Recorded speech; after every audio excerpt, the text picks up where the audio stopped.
Transcription की इस नई क्विज में आज आप सबका स्वागत है।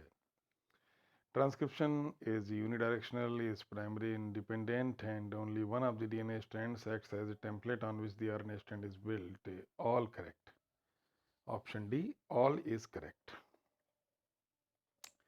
ट्रांसक्रिप्शन में ये सारी चीज़ें होती हैं। सेकेंड क्वेश्चन हम लोग देखते हैं।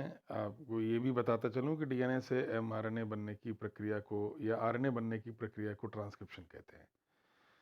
इनमें से कौन सा सेंटेंस सही है? ऑप्शन सी, बोथ करेक्ट, क्योंकि यूकैरियोट्स में transcription unit is monocistronic, prokaryotes में transcription unit is polycistronic. Both correct, दोनों ही आंसर एकदम करेक्ट हैं। जब ट्रांसक्रिप्शन होता है तो जो प्रोकैरियोट्स में पॉलीसिस्टोनिक, यूकैरियोट्स में मोनोसिस्टोनिक यूनिट होती है।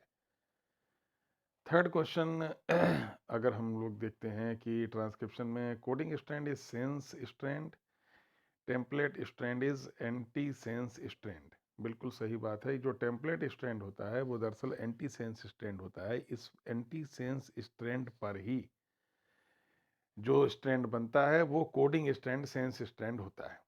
यानी कि both correct, again both correct, option C is the correct answer. और यहाँ पर एंटी सेंस स्ट्रैंड टेम्पलेट होता है, ये बेहद इंपॉर्टेंट बात है। RNA polymerase discovered by Weiss and Hurwitz, एकदम सही। Also known as DNA dependent RNA polymerase, ये भी बिल्कुल सही। Made up of core enzyme, 5 subunits and the sigma factor, ये भी बिल्कुल सही। All correct, option D is the correct answer. तो ये तीनों ही बातें आरएनए पॉलीमरेज के बारे में बिल्कुल सही कही गई हैं। और प्रोकैरियोट्स में सिंगल आरएनए पॉलीमरेज होता है। All correct, option D is correct. पांचवें क्वेश्चन पर हम देखते हैं कि ट्रांसक्रिप्शन में आरएनए चेन यानी कि transcript is synthesised from 5 prime to 3 prime. तो चाहे डीएनए का रेप्लिकेशन हो, चाहे आरएनए का फॉर्मेशन हो, ये हमेशा 5 प्राइम टू 3 प्राइम होता है, ये नियम है। तो 5 प्राइम टू 3 प्राइम होने के कारण ही इसको जो एंटी सेंस स्ट्रैंड है उस पर इसकी सिंथेसिस होती है 5 प्राइम टू 3 प्राइम।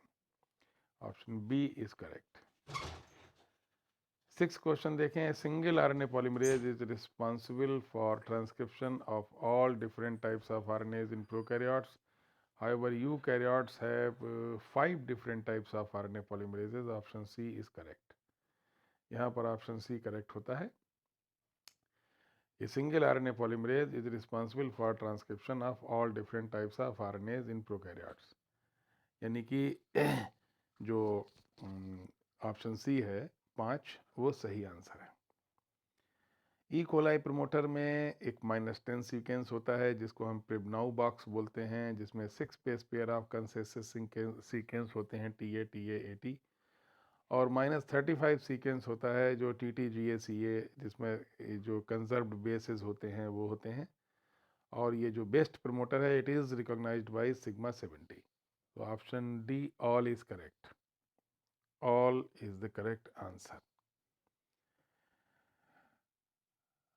अगर हम अगला क्वेश्चन देखते हैं, ड्यूरिंग इनिशिएशन सिग्मा फैक्टर, क्योंकि जब आरएनए पॉलीमरेज स्टार्ट करता है आरएनए चेन के फॉर्मेशन को, तो सिग्मा फैक्टर इनिशिएशन करके अलग हो जाता है।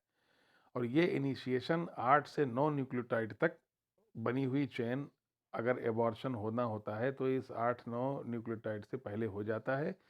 एक बार 8 या 9 न्यूक्लियोटाइड बन जाते हैं तो ये इलांगेशन चलता रहता है। तो option C 8-9 is correct. The overall elongation rate is 40 nucleotides per second at 37 degree Celsius.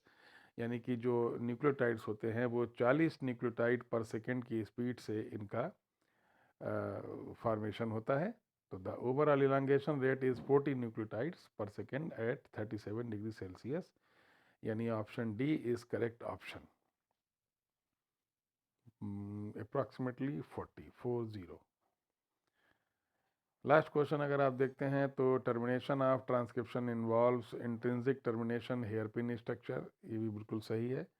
और रो डिपेंडेंट यानी रो के ऊपर डिपेंड होते हैं, ये रो फैक्टर होता है। तो ये दोनों ही प्रोसेस टर्मिनेशन करते हैं ट्रांसक्रिप्शन का, तो both will be the right answer.